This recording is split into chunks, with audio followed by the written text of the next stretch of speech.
So we are back. It's been an interesting few days. Been on the phone again and emailing representatives and senators, getting brand new excuses. It's one thing that you can count on from politicians is they always have a new excuse. They are very adept at conjuring up brand new excuses out of thin air. It's like magic, but they're good at it. So anyway, I won't spend a lot of time on that. Just not making any headway. Money talks, and that's basically the scenario that we're in right now. We end the state of emergency. It's true that we'll get all of our rights back, which we should never have lost anyway. But to the politicians, it's more important to continue to receive the federal dollars. So that's where we are. What can you do? You take matters into your own hands. That's basically what it's going to come down to. And as we speak, today's April 15th, as we speak, there is a protest in Lansing in the thousands. Okay? There was one on April 12th, which was Easter. Then there's one today, and then there's one again on April 30th, which yours truly will be attending. And that one, the one that they're doing today, they're staying in their cars. It's called Gridlock. And basically, they're going to impede traffic around the state capitol to demonstrate what the governor has done to our economy and our freedoms. So I think it's a good idea. The one that I'm going to on the 30th, though, we will actually be on the front lawn, making our presence known. So that's that. So today's song, I wanted to take a change of pace, go with one of our slow songs, ballads, so to speak, which is probably one of our most favorite songs.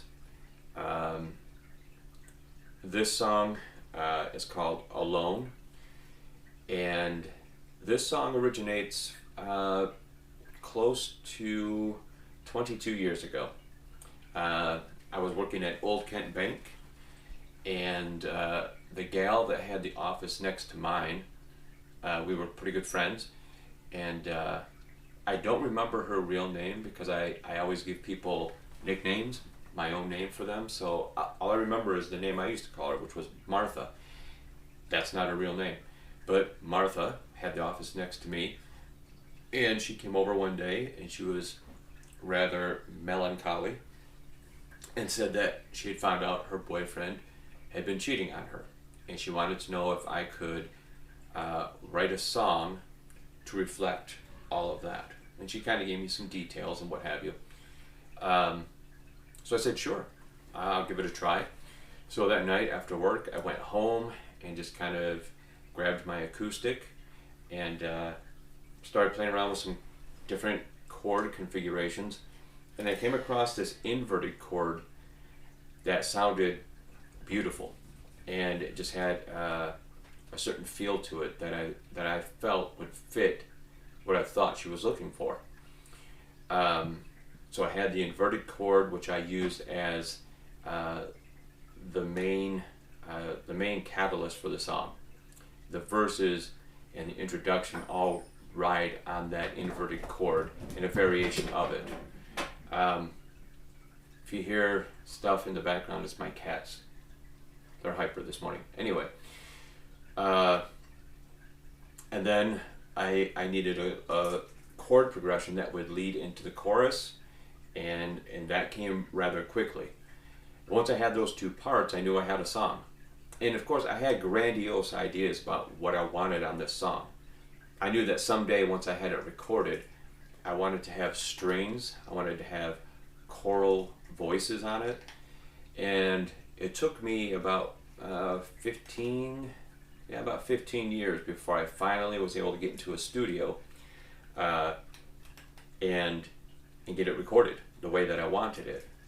And the guy that I was recording with, his name is Dan Wilson. If ever you're in the Cadillac area and you need to do some recording, get a hold of him. He's fantastic. very talented guy, offered a ton of great ideas. We spent a lot of time on this song just adding to it. Not so much to where it became convoluted, but we knew we wanted to have layers and texture to it. And that was the idea I had from the start. And then we took my basic track that I had, added those things. He added some backing vocals. I layered my vocals. Sounded spectacular. So that's kind of the history of the song. What's funny is once I had the song done, I made a crude recording of it, of me just playing my acoustic and singing onto, at that time, a cassette tape. And then I took it to Martha the next day and gave it to her, and she listened to it. Right there at work, she had a CD player, tape deck player. So she played it, listened to it, and she goes, I love it, but I was thinking more along the lines of I Got You Babe by Sonny and Cher. So I had taken a completely different approach to the song than what she had in mind. I mean, she still ended up really liking the song, but just a little bit of a miscommunication. But I tell you, I have to thank Martha for challenging me to write a song that would reflect what was going on in her situation, and one of our best songs came out of that. The song, though, I mean, it can apply to anybody. I mean, it applied to me, not at that time, but I remember years later being in relationships that went foul, and that song definitely fit exactly what I was feeling. It's just one of those songs that it can apply to anybody. So let's go through some of the chords. So the inverted chord that I was talking about is this.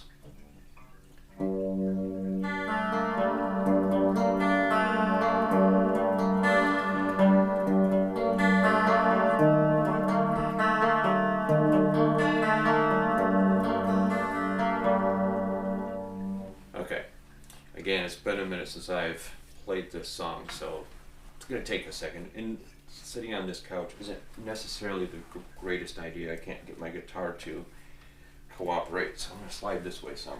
Get that cord out of the way. I usually have my wireless, but which is a lot easier. You don't have to deal with a cord, but that's also down in Rockford. So I am now on a leash, but that's okay. So I'm going to start that over. I'm going to play it again. The whole song, basically. This is what the song is comprised of. All right.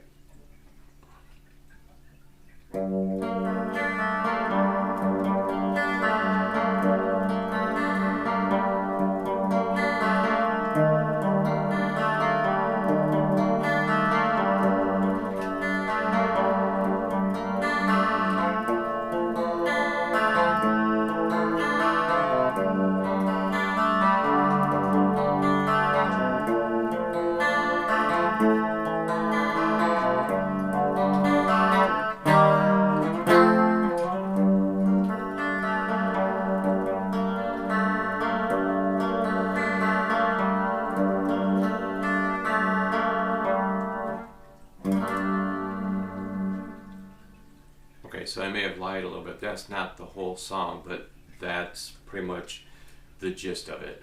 Obviously, it plays each of those parts a little bit longer, which, you know, like I said, weaves in and out between the verses and the chorus, and then there's a midsection it's an extended midsection for a reason. Even when I first recorded it, it sounded odd at first to have such a long midsection with just the chords playing. But I knew that eventually when I went into a studio, I wanted to add strings and the choral voices, and that would kind of fill in that gap. It made sense in my mind. It just took a while to get it on tape, so to speak. So we played this song live. It always goes over well. We did not play it at the Battle of the Bands. I sometimes regret that we didn't, but our philosophy was it was a Battle of the Bands. Most of the bands were hard rock, metal bands, such as we are, and none of them were playing any ballads or slow songs. It was all pretty much hard rock, pedal to the metals, so to speak, all the way through it, all the way through their sets. So we knew that we wanted to maintain that same momentum, so we didn't do Alone. But in a way, I kind of wish that we would have, because it would have kind of broken the monotony, or the it would have been something different than what everybody else was doing. But we didn't, and that's okay. We've done it at other shows that we've played, and it's a song that just goes over well. Not too long ago, we made a video for the song. You can see that on our YouTube channel or on Reverb Nation. It's always been one of our highest rated songs on Reverb Nation. That one and New Kind of Man kind of flip back and forth. So let's go through the song once more again, just because I think it sounds nice. Here we go.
And actually, at the end of that song, coming out of that part I just played, it actually kicks into a heavier part where we're playing those same chord progressions, but the guitars are now on a distorted channel, and Grant came up with this awesome drum part where he's actually playing like double time, and so we're kind of chugging along with him, and it just kind of changes up the song for a minute.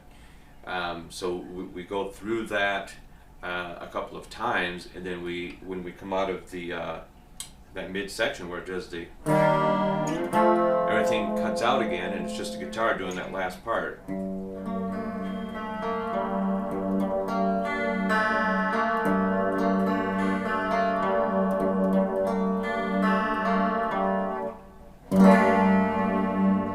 And again, I would show you the change between the clean channel and the distorted channel, but I do not have my foot pedal. So anyways, basically it's just kind of chugging along with, just imagine this is a distorted channel. And the drums, like I say, are playing double time, so it's kind of a...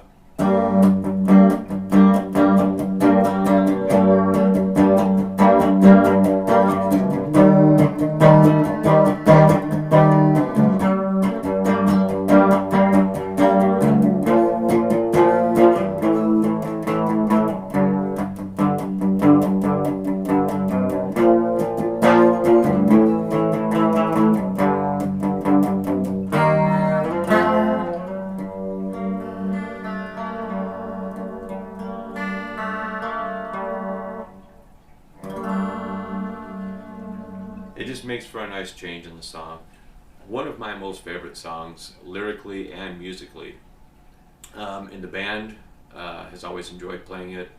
I think that it's nice when every so often you have a slow song or a ballad that you can throw in.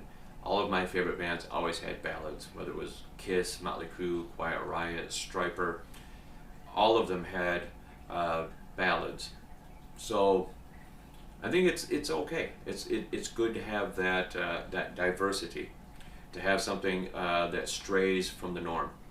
And we have a couple of songs like that, and eventually I'll get to the other one. But for right now, that's it. Again, thank you guys for tuning in. These videos are going really well, and I want to thank everybody for watching them and for leaving the comments. It's much appreciated. Either tomorrow or Friday, I'll do another one. So I look forward to doing that, and I hope you do too. Talk to you soon.